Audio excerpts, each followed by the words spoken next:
What dies on the cross for me? Not a messenger of God. It's not that God is up there, he sends his son, okay, sorry guys, you screwed it up now, maybe in 1,000 years, another Messiah. As Hegel says, what dies on the cross is God of beyond himself. It's precisely God as that transcendent power which somehow secretly pulls the strings. This is, I think, the secret of Christianity, that precisely God no longer can be conceived as, you know, we are in shit, we don't know what's going on, but we can be assured that there is nonetheless an old guy up there who secretly pulls the strings and so on and so on. This God abdicates. I think that something tremendous happens in Christianity, because remember, after the death of Christ, we don't get back to the Father. What we get is Holy Spirit. Holy Spirit is the egalitarian community bound by love. You know what Christ says when he's asked, how will we recognize if you are here? When there is love between the two of you, I am there. It's just the immanence of an emancipatory collective. This was the deepest insight of even good conservative theologians, like Paul Claudel, definitely not a communist, no, said something very profound. He said the deepest lesson of Christianity is not we can trust God, but God can't do anything without us. God has to trust us. So for me, again, this is a tremendously important message of freedom. Again, as my beloved Chesterton said, it's not, Chesterton said, in all other religions you have atheists, people who don't believe in God. But Chesterton's reading of those famous Eli, Eli, lama sabachthani, Father, why have you forsaken me, is that only in Christianity, and for him this is crucial, God himself becomes for a moment an atheist. And this is so tremendously important for me.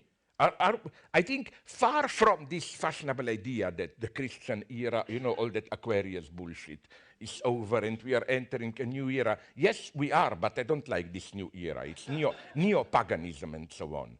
I claim that today precisely we should stick to this tremendous, explosive impact. We are still not ready to confront it of what Christianity is truly telling us, which is why I like to say paradoxically that to be an atheist, but don't be afraid, not in the Richard Dawkins, Christopher Hitchens sense, but this authentic atheism in the sense of experiencing the radical absence of any transcendent guarantee.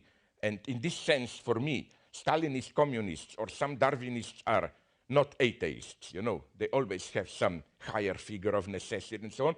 You have to go through Christianity. My formula is not just that I try to give some atheist reading of Christianity, how God is really man, that's bullshit, but that only through the Christian experience can you reach the abyss of what I call atheism for me, which is something, again, much more radical than all the bullshit of Richard Dawkins and so on.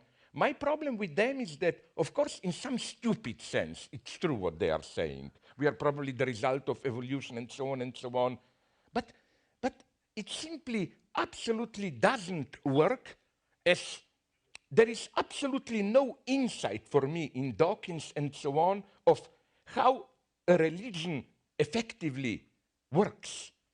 It's a whole dimension is missing that they're even, I claim, mostly totally wrong about the status of belief. Belief is for me something very mysterious. Like, do we really believe? How do we believe?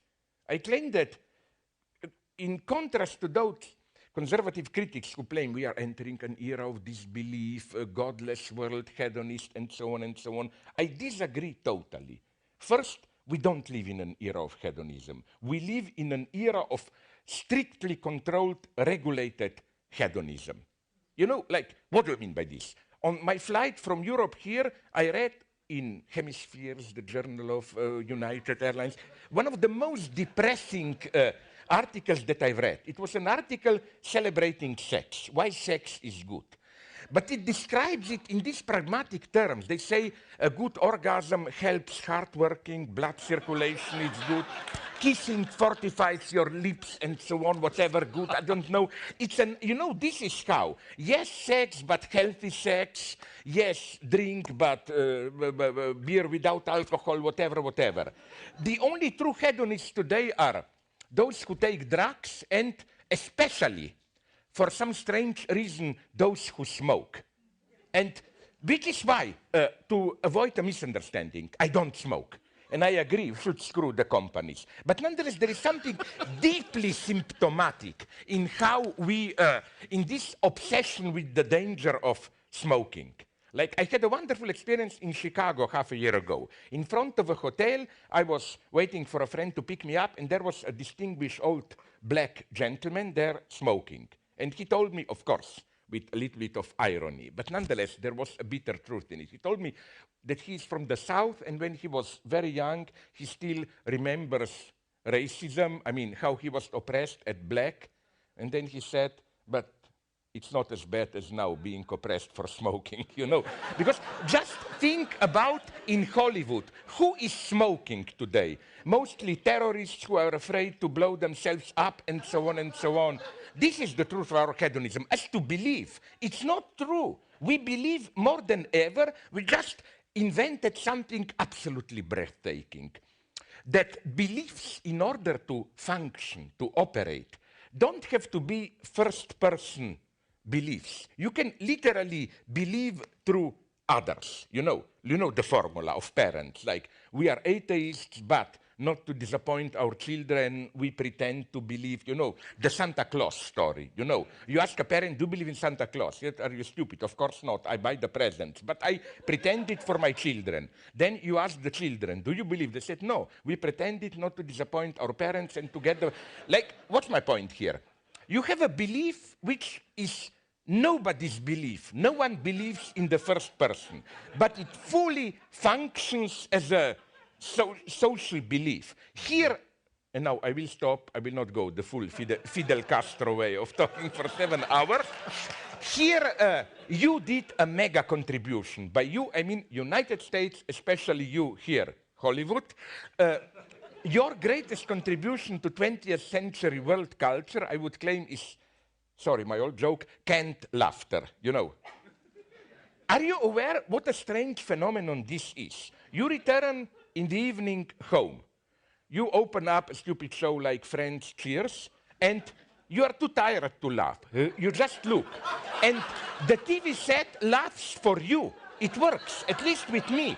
Afterwards, I feel relieved as if I was laughing. So much about primitive people. We claim, because we have traditional examples of this, like, you know, the Buddhist prayer wheels. You write a prayer, you put it there, you turn around the wheel and you can think about pornography, whatever. In reality, you are praying. We are the same. This is canned laughter. And I claim that beliefs function in a strictly homologous way. What we need is not believe in first person. We need to believe that there is someone who believes, even if that someone is purely hypothetical. So for me, the truly Christian gesture, now I'm approaching the end, is precisely to abandon this objectified belief. Like, let me give you, now I conclude, an example of what I mean. And I hope you will agree that it would make the movie much better. Probably we all know Roberto Benigni's film, I don't like it, La vita è bella, life is beautiful. You know the story. Father, son are taken to Auschwitz. Father, in order to save the trauma, the son, to protect him for the trauma, tells him a bullshit story, that this is not really prison, it's just a big competition site where we can leave whenever we want, but if you remain to the end, there will be a big prize, and so on and so on. You know what would have been a way, I wonder if you agree, to make it a much better, desperate film, that the father were to discover at the very end, when he's to be shot, that the son knew this all the time. Just he pretended to believe his father to protect him. This would be the proper Christian reversal, as it were. And the movie, again, this is why I don't like it, it's not strong enough.